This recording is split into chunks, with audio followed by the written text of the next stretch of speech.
Seneca's forced suicide. Let me ask you something. If tonight soldiers knocked on your door and handed you a letter from the ruler of your land saying, by sunrise, you must be dead, what would you do? Would you beg for mercy? Would you fight, scream, or try to escape? Or would you, like a Stoic, accept it calmly, take a breath, and face the end with steady courage? This is not just imagination. This actually happened. It happened to a man whose words still inspire millions of people across the world.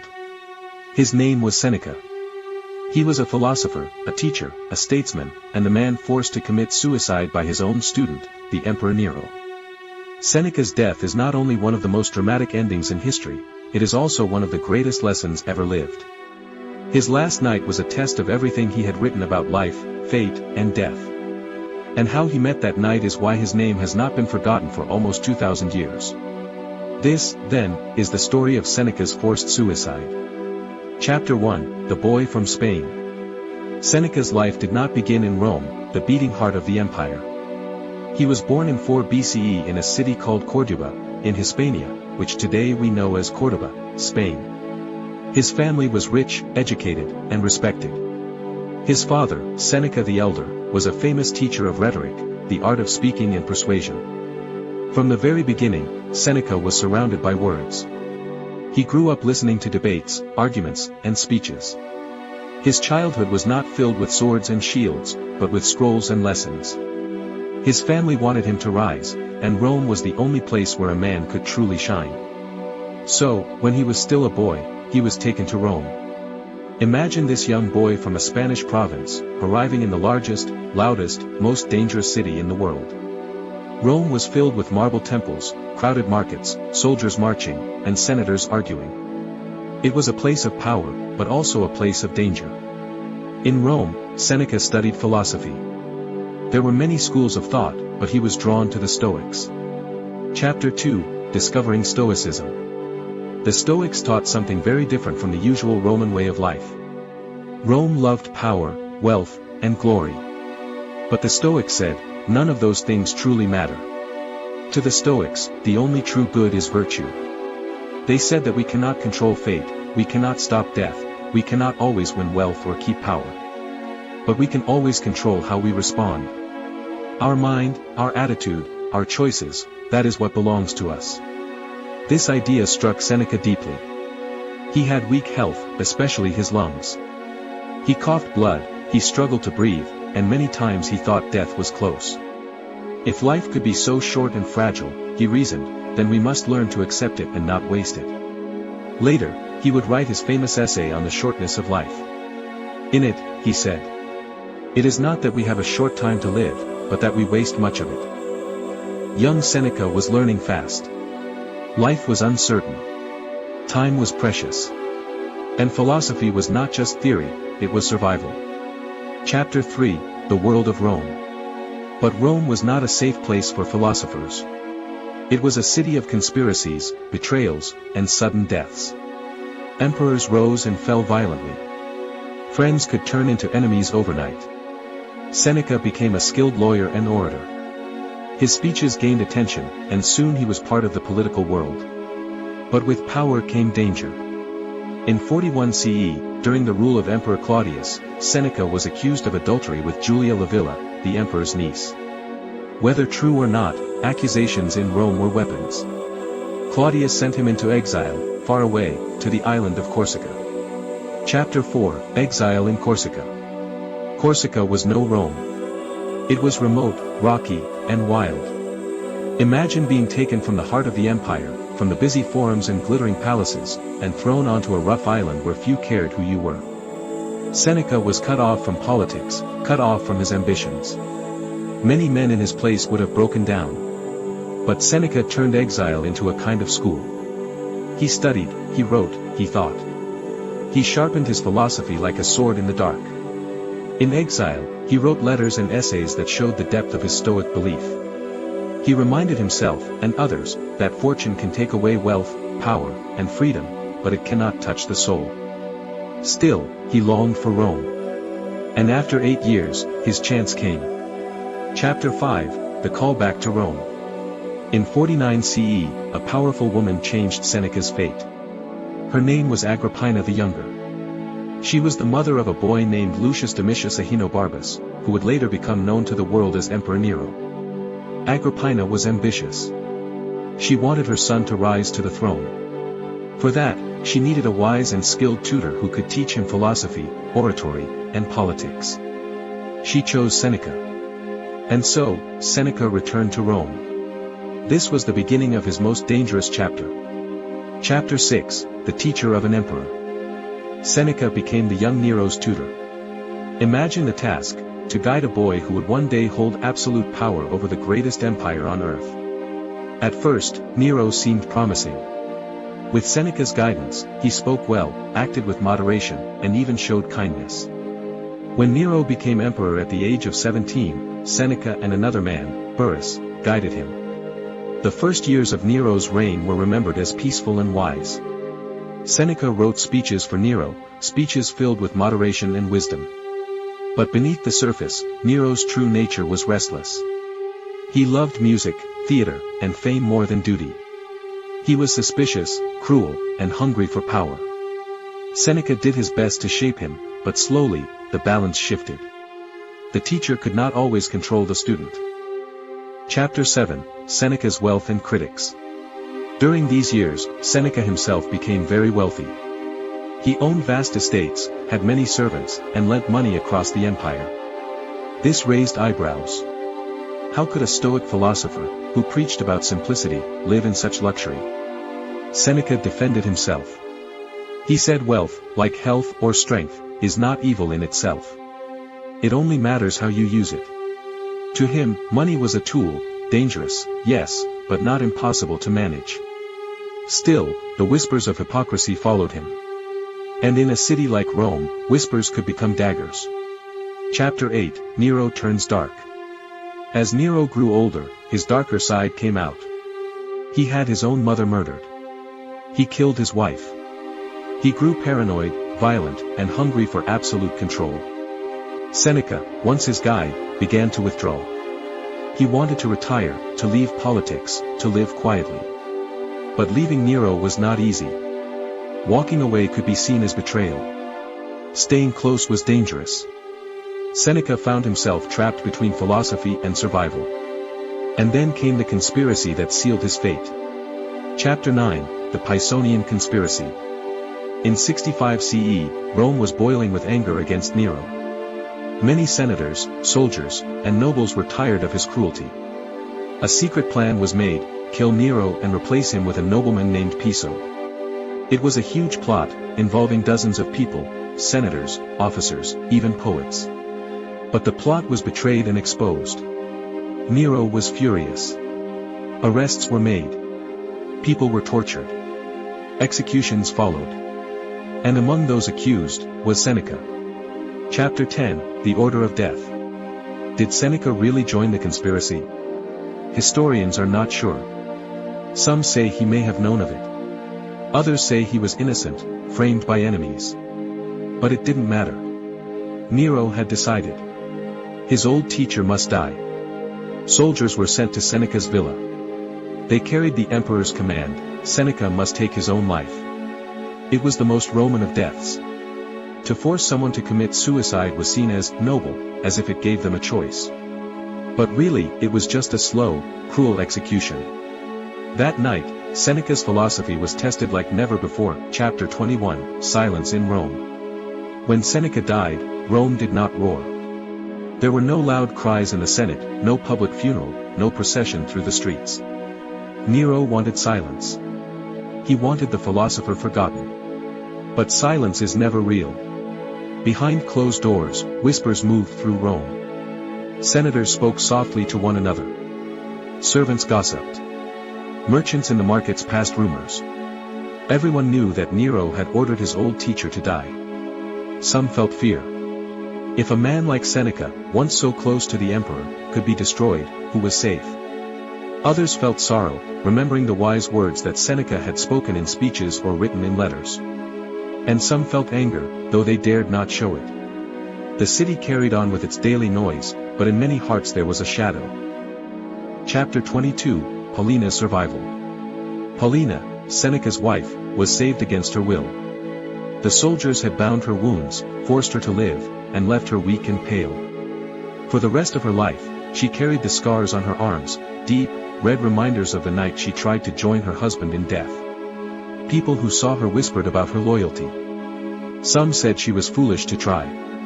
Others said she was brave, more faithful than many women of Rome. To her, the scars were not shame. They were proof of love. She lived quietly after that, never remarrying, keeping her life simple. But wherever she went, people looked at her and remembered Seneca. Chapter 23, Nero grows crueler. Seneca's death did not satisfy Nero. It only showed how far he had gone. Freed from his teacher's presence, Nero sank deeper into madness. He grew paranoid, killing more senators, more nobles, anyone he suspected of plotting against him. He played the liar while Rome burned in flames. He wasted wealth on games, theater, and endless shows, while the empire groaned under taxes. The people began to hate him. The Senate feared him. The soldiers doubted him. Nero had removed Seneca, but in doing so, he removed the one voice that once guided him toward wisdom. Without that voice, Nero was like a ship without a rudder, drifting, crashing, destroying. Chapter 24, The Hidden Strength of Words. Nero tried to silence Seneca by killing his body. But Seneca's words were already free. His essays and letters were copied, read, and passed on. His works on anger, on life's shortness, on peace of mind, on how to face hardship, these writings became even more powerful after his death. People read them and thought, here is a man who wrote about courage, and then proved it with his own blood. Every sentence seemed sharper, more real. When Seneca wrote, "It is not that we have a short time to live, but that we waste much of it," readers remembered how he had met death calmly. When he wrote, "Death is not an evil," they remembered how he had opened his veins without fear. The power of a philosopher is not in his life alone, but in the way his death matches his words. Seneca's death gave his writings eternal weight. Chapter 25, The Senate's Fear. Among Rome's senators, reactions were mixed. Some hated Seneca in life, jealous of his wealth and influence. They felt safer with him gone. Others respected him, but dared not speak. One or two whispered that Seneca had always been a hypocrite, preaching poverty while living in riches. But even they could not deny the courage with which he had died. In Rome, courage was the greatest measure of a man. And Seneca had shown it. So the Senate said little, but the memory lingered. Chapter 26, The People's Memory. For the common people of Rome, Seneca was less a politician and more a symbol. They had seen his name attached to speeches, letters, and sayings that passed from mouth to mouth. Many had never met him, but they knew him as a wise man who spoke against anger and greed. After his death, small groups gathered to read his works in private. His words gave comfort to slaves, to soldiers, to merchants, to women, to anyone who felt life's hardships. To the poor, he was not a senator, but a voice that said, "Fortune can hurt you, but only if you let it. The soul is free." Chapter 27, The Stoic Tradition Strengthened. Seneca's death also strengthened Stoicism itself. Other Stoics, like Epictetus, who had once been a slave, and later Marcus Aurelius, who would become emperor, looked to Seneca as proof that Stoic teaching could be lived, not just spoken. When Epictetus taught his students about facing pain and death, he pointed to men like Seneca. When Marcus Aurelius wrote in his journal about meeting death calmly, he too was walking the path Seneca had shown. Philosophy is often questioned, does it work when life is at its hardest? Seneca's death gave Stoicism its answer. Chapter 28, The Cruel Irony. Yet there is irony in Seneca's life. He had spent years advising Nero, trying to guide him, trying to make him just. But in the end, Nero killed him. Some say Seneca failed, that he could not control his student. But others say it shows the truth of Stoicism, we cannot control others, only ourselves. Seneca could not change Nero's heart, but he could control his own final moment. In that moment, Seneca did what a true Stoic must, he faced what he could not escape, with calmness and dignity. Chapter 29, The Death of Nero. Not long after Seneca's own death, Nero's time came. Hated by the Senate, abandoned by the army, deserted by the people, Nero fled Rome. At last, cornered and desperate, he took his own life in 68 CE, only 3 years after forcing Seneca to die. The man who killed his teacher could not save himself.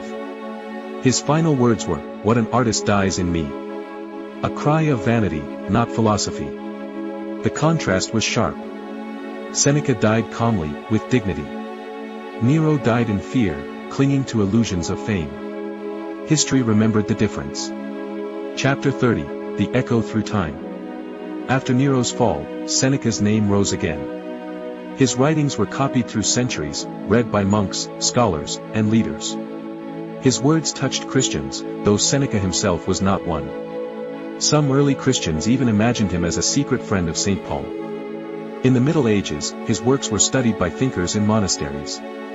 In the Renaissance, men like Montaigne and Erasmus quoted him. His letters and essays became guides for rulers, soldiers, and ordinary men. Even today, people open letters to Lucilius and find advice that feels as fresh as if it were written yesterday. On anger, on grief, on wealth, on death, Seneca still speaks. And always, in the background, his final night gives those words power. Chapter 31, The Scar of Paulina. Paulina lived on, scarred but alive. When people saw her, they remembered the night of Seneca's death. Her arms were proof of both love and loss. She became a walking memory of him. Some pitied her. Some honored her. But she carried her scars silently, as part of her own fate. She had tried to follow her husband into death. Fate had denied her. So she bore it with the strength of a Stoic's wife. Chapter 32, The Philosophical Debate. Later thinkers argued about Seneca. Was he truly a Stoic, or a hypocrite? How could a man who owned great wealth, lent money at high interest, and lived in luxury claim to follow a philosophy of simplicity? But others answered, Stoicism is not about rejecting wealth, but about not being ruled by it. Seneca himself had written, "It is not the man who has little, but he who desires more, who is poor." Perhaps Seneca was torn between wealth and wisdom, between politics and philosophy. Perhaps he was flawed. But in the end, when it mattered most, he proved that philosophy was stronger than fear. Chapter 33, The Model of a Stoic Death. In Rome, certain deaths became models, Cato the Younger killing himself rather than living under Caesar, Socrates drinking the hemlock calmly, and Seneca opening his veins without fear. These deaths were more than ends, they were symbols. They showed that courage can outlive cruelty, that a man's final act can shine brighter than all the years before. Seneca joined that list. His death became a teaching tool for generations. Chapter 34, Why we still read him. Why do people still read Seneca today? Because life has not changed as much as we think. We still face fear, loss, grief, and death. We still struggle with anger, greed, and wasted time. We still need voices that remind us what truly matters. Seneca's words cut through centuries because they are simple truths. Control what you can. Accept what you cannot. Life is short, do not waste it. Death is natural, do not fear it. And his own death proved that these were not just pretty words. Chapter 35, The Whisper of His Last Breath. Imagine the bathhouse again. The steam, the quiet, the friends gathered close. Seneca, weak, his voice faint, whispering words of courage as his life slipped away. Those whispers have not died. They echo still, in books, in speeches, in the hearts of those who look for strength. By the Renaissance, when Europe rediscovered the classics, Seneca returned with full strength. Thinkers like Montaigne praised him. Painters depicted him. Playwrights borrowed from his tragedies. Erasmus called him a teacher of virtue. Even rulers studied him. Kings and generals found comfort in his words about power, wealth, and mortality. To them, he was not just a philosopher but a mirror, one who showed both the temptation of power and the dignity of resisting it. One image above all captured the Renaissance mind, Seneca in the bathhouse, calmly opening his veins, speaking wisdom while bleeding out.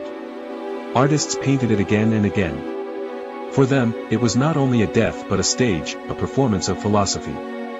The man who had written about courage showed it with his final act, and they wanted that picture burned into memory. The Enlightenment carried him further. When Europe wrestled with reason, freedom, and the human spirit, Seneca's words found new homes. Leaders of revolutions quoted him. Writers of laws respected him.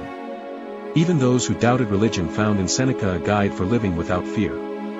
His voice was broad enough for the faithful and the skeptic alike. But it did not stop there. In modern times, Seneca's words continue to travel. Soldiers in war have carried his letters in their pockets. Businessmen and artists, tired of noise and vanity, turn to him for clarity. Psychologists find in his advice on anger and grief the seeds of cognitive therapy. Even in the rush of digital life, his call is the same: slow down, do not waste your time, remember that death is near, and therefore life is precious. Think of the irony. Nero, who wanted to silence him, is today remembered as a mad emperor, a warning of cruelty and excess. Seneca, the man Nero killed, is remembered as a voice of reason, a guide for the human heart. The emperor who ruled the world is now a shadow in history books. The philosopher who died without power still rules minds. Seneca's death continues to matter because it was more than a tragedy. It was a final lesson. He had written that a wise man does not fear death, that death is only the end of a journey, that dignity lies in meeting it without trembling. When the time came, he proved his words. He became his philosophy. And that is why, nearly 2,000 years later, we still read him. Close your eyes and imagine again that bathhouse. The steam rising, the blood running, the philosopher whispering his last counsel to those gathered around. His voice weak, but steady. His body failing, but his spirit unshaken. That moment has crossed centuries to reach us. And when we hear it, we too are reminded, life is short, but courage makes it long. Seneca's Forced Suicide, Part 4. Seneca died nearly 2,000 years ago. Yet his death still speaks. It is not only a story of Rome, or of emperors and philosophers. It is a story of us. For every man and woman alive today will face what Seneca faced, the end. And like him, we must choose how we meet it. 1. The lesson of time. Seneca's most famous warning was simple: we are not short of time. We waste much of it. Look around in our modern world, scrolling through endless feeds, drowning in noise, chasing money, chasing status, chasing what others think of us. We spend hours, weeks, years, as if life were infinite. But then death arrives suddenly, and we realize the truth Seneca saw: life is not short, but badly used. His death forces us to pause. He had wealth, power, fame, and yet at the end, none of it could stop the order from Nero. The gold in his house could not buy him one more breath. The slaves, the gardens, the libraries, all of it vanished with a cut vein. What remained? Only his character. Only his philosophy. Only the way he met death. And so he reminds us, live well, now. Do not wait for someday. Do not promise yourself a future you may not own. If something matters, love, wisdom, courage, practice it today. 2. The lesson of fear. Why do we tremble at death? Because we imagine it as pain, as darkness, as nothingness. Seneca had thought about this for years. He wrote that fear of death is worse than death itself. Death is natural, it belongs to life as much as birth does. When Nero's soldiers came, Seneca had no choice. He could not fight them. He could not run. But he still had freedom, the freedom to decide how he would meet the end. That freedom is the same freedom we hold in every crisis. We cannot control what others do, what fate sends us, when illness strikes, when old age arrives. But we can control how we meet it, with fear, or with steadiness. Seneca chose steadiness. He showed that fear dissolves when faced directly. Pain is brief. Death is brief. But courage lasts forever in memory. 3. The lesson of anger and betrayal. One of the bitterest truths of Seneca's life is that Nero was his own student. He had raised him, guided him, hoped to shape him into a wise ruler.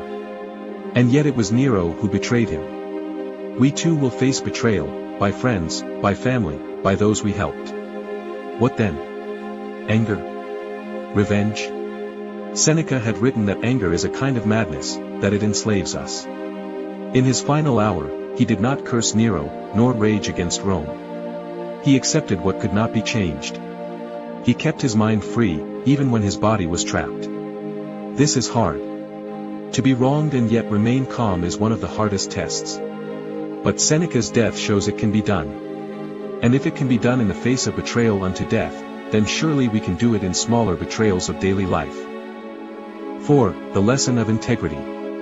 Philosophy is cheap when written on paper. The test is when life demands action. Seneca had written for years about the dignity of facing death, about the shortness of life, about calmness in suffering. Then, suddenly, the emperor demanded his life. Now he had to prove it. And he did. That is why his story still moves us. He did not merely speak of courage, he lived it. He did not merely define wisdom, he embodied it. His life and death became one. In our time, integrity is rare. Many say one thing and do another. Seneca calls us back. If we believe in something, we must live it. If we speak of love, we must practice love. If we praise courage, we must face fear ourselves. Otherwise, our words are empty.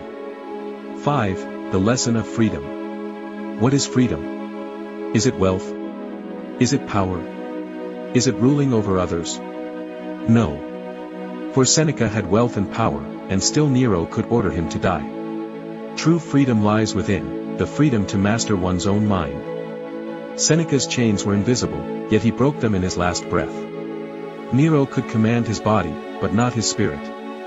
That spirit was free, unafraid, unbroken. And that freedom, once tasted, cannot be stolen. In our age of control, governments, jobs, debts, screens, we too feel unfree.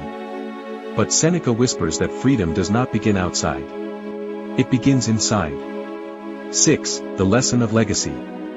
Nero wanted Seneca forgotten. Instead, Nero is remembered as madness, while Seneca is remembered as wisdom. That is legacy. It is not built in palaces, not secured by armies. It is built in the soul and given to others through example. Your legacy will not be what you owned. It will not be the shoes you wore, the phone you held, the title you carried. It will be the love you gave, the courage you showed, the wisdom you lived. That is what endures when all else is dust. 7. The final picture. Close your eyes once more. See the bathhouse. See the frail old man, veins cut, blood slipping away. His wife near him, wanting to die with him. His friends listening, tears in their eyes. The steam rising, the whispers falling. That man did not scream. He did not beg. He did not crawl. He stood, spoke, endured. In his silence, he taught more than in his words. In his death, he showed how to live. 8. Our choice today. And now we stand here, centuries later. We are not under Nero. We are not in Roman baths. But our own deaths will come. The question is not if, but how. We can run from it, wasting our days in distraction. Or we can face it, as Seneca did, not with despair, but with dignity. That is his gift to us, not freedom from death, but freedom in death. Not escape from suffering, but mastery of the soul in suffering. Not promises of eternity, but a call to live each short moment fully. Closing words. Seneca's forced suicide was meant to be an ending. But it became a beginning. It began the story of a man whose words outlived the empire that killed him. It began a chain of wisdom that still reaches us. He died once. But his courage keeps living, each time someone opens his letters, each time someone breathes his words and chooses to be brave. And perhaps that is the greatest victory over Nero. Death claimed Seneca's body, but courage made him immortal. Like and subscribe for more.